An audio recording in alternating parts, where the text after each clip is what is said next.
जब कोई घर में आए, बड़ा मंगलमय प्रसंग है, तो हम पूछते हैं ना, कैसा घर मिलेगा, कैसा वर मिलेगा, क्या होगा। तो बड़ा अद्भुत प्रसंग है। पूछा है मेरी बेटी के लिए, उमा के लिए कैसा वर और कैसा घर मिलेगा। तो नारद ऋषि ने कहा,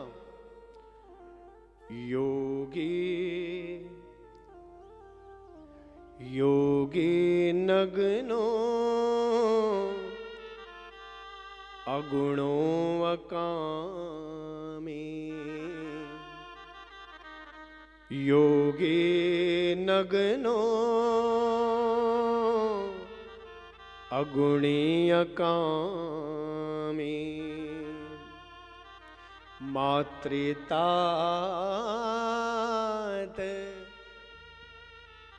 विवर्जितः, मातृतात विवर्जितः,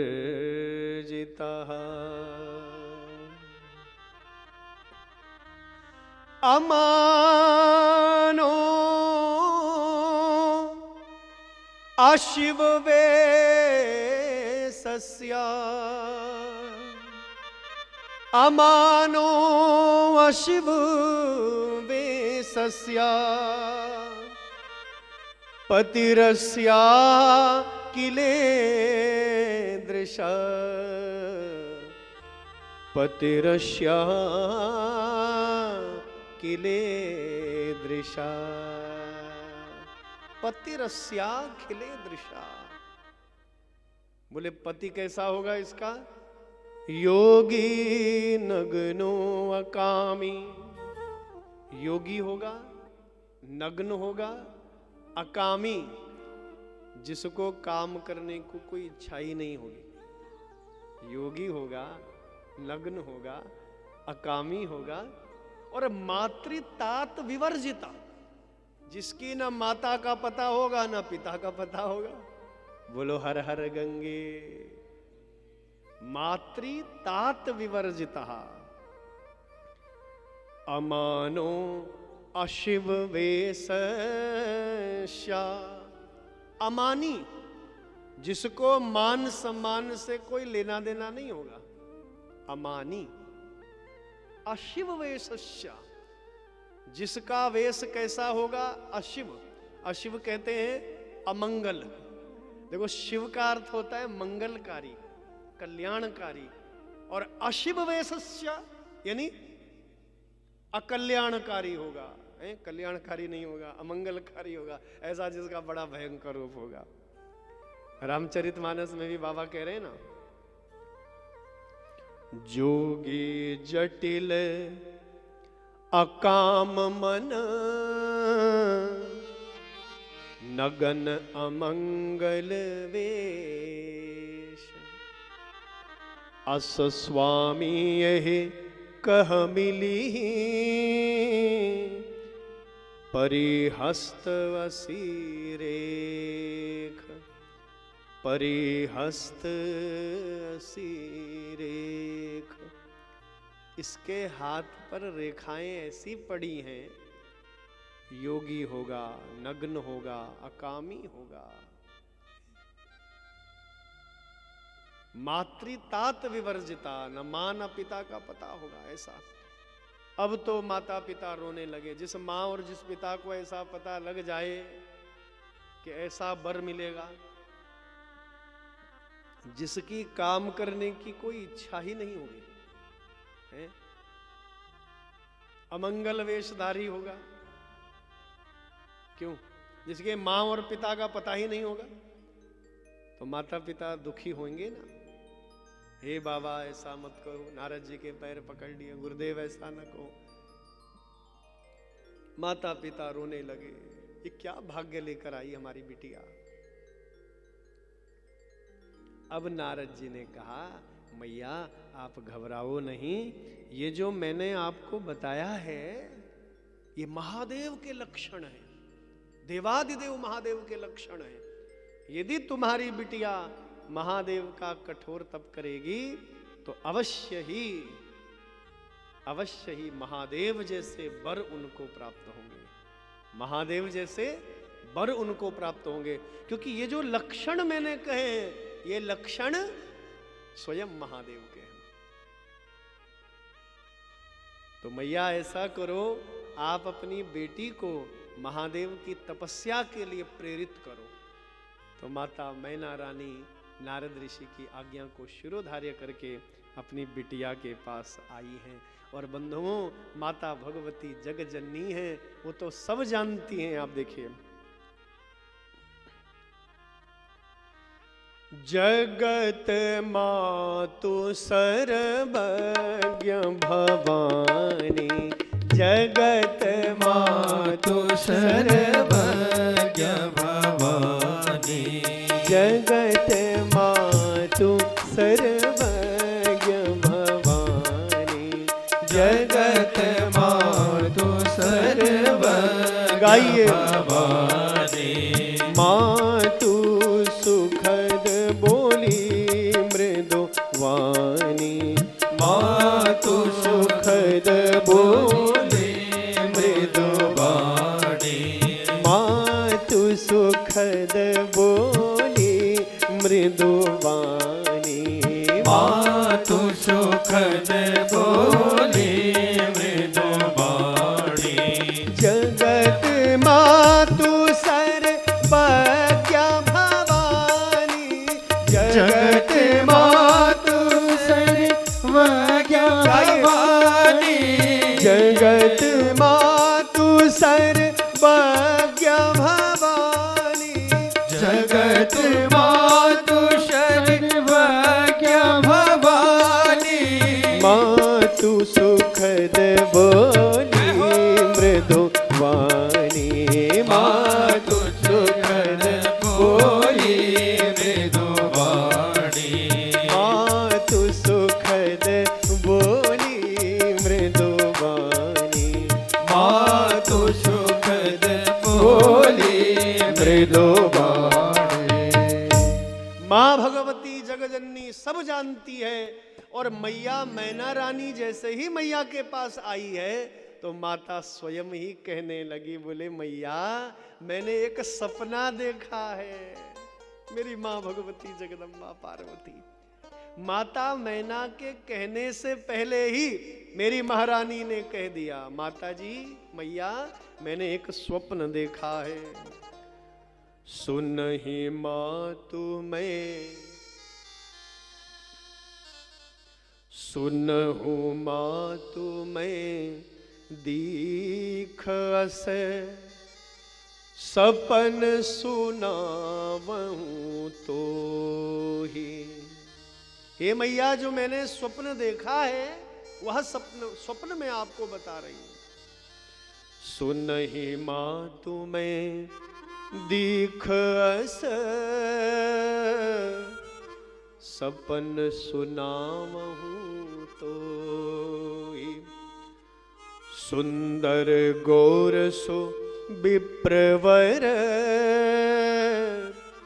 अस उपदेश मोहि, अस उपदेश मोहि। मैया तू क्यों इतनी चिंतित लग रही है, तू क्यों इतनी दुखी लग रही है? मैया आप बैठ, मैंने आज 4 बजे प्रातः काल एक स्वप्न देखा है। क्या स्वप्न देखा है? एक मुनि आए हैं मेरे स्वप्न में गौर वर्ण के, और उन्होंने मुझे कहा, बिटिया तुम महादेव का कठोर तप करो, तुम्हारे पति तुम्हारे वर स्वयं देवादिदेव महादेव होंगे, तुम उनके लिए कठोर तप करो। ऐसा वो मुनि ने मुझे कहा। और मुनि ने मुझे कहा कि जितना कठोर तप करोगी उतनी शीघ्रता से ही महादेव के तुम्हें दर्शन प्राप्त होंगे।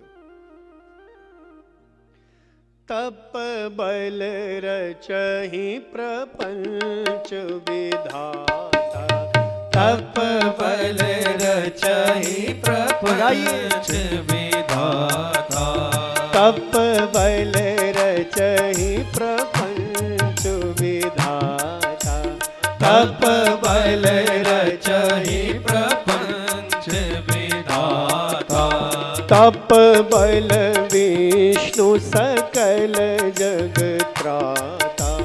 तप बल विष्णु सकल जग त्राता। तप बल विष्णु सकल जग त्राता। तप बल सकल जग दाता। तप बल शंभु करहि संघारा। तप बल शंभु करहि संघारा। तप बल शंभु करहि संघारा। तप बल शंभु करहि संघारा। तप बल से सुधरहि महि भारा। तप बल से सुधरहि महि भारा। तप बल से सुधरहि महि भारा। तप बल से गाइए सब ताली बजाते हुए। सुधरहि महि भारा। श्री राम जय राम जय जय राम।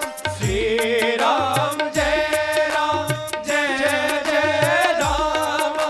श्री राम जय राम जय जय राम। श्री राम जय राम जय जय राम। श्री राम जय राम जय जय राम। श्री राम गाइए सब गाइए। जय जय राम। श्री राम जय राम जय जय राम। श्री राम जय राम जय जय राम। तप बल रचहि प्रपंच विधाता। तप बल रचहि प्रपंच विधाता।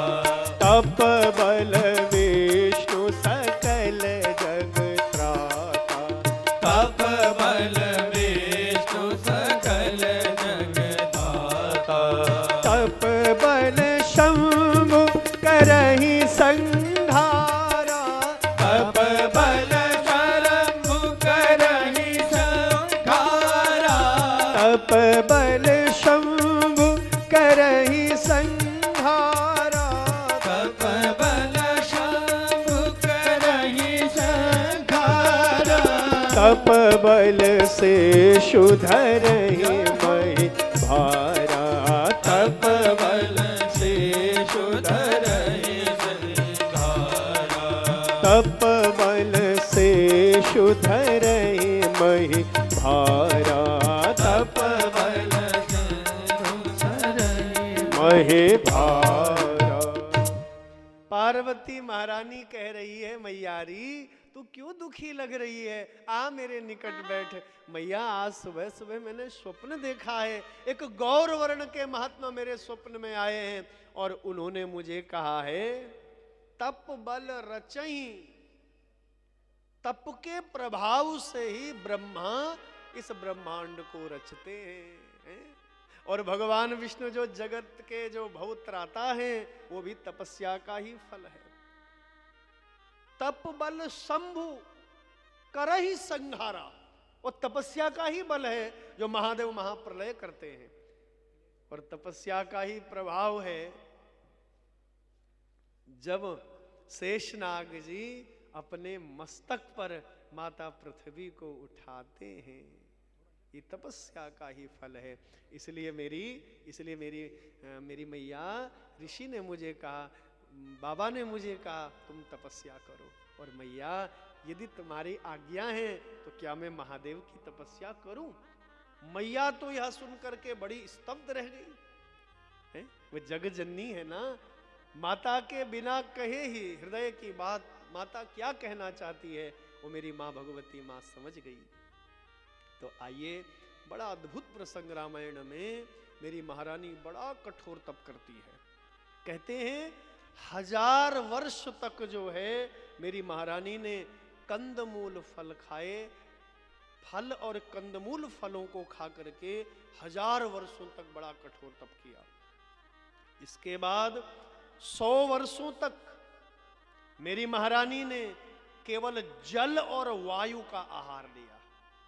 100 वर्षों तक ऐसा कठोर तप किया कि केवल जल और वायु का आहार लिया।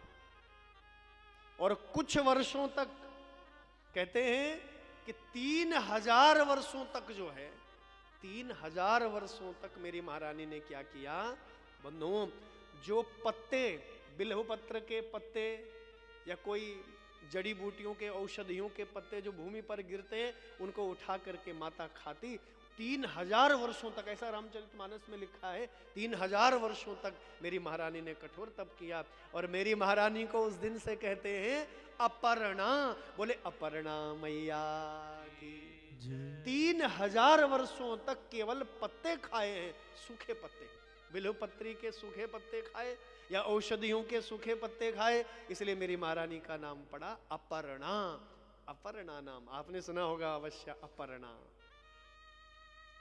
तो जैसे ही इतना कठोर तप किया, माता के कठोर तप से संपूर्ण ब्रह्मांड मानो जैसे जलने लगा हो।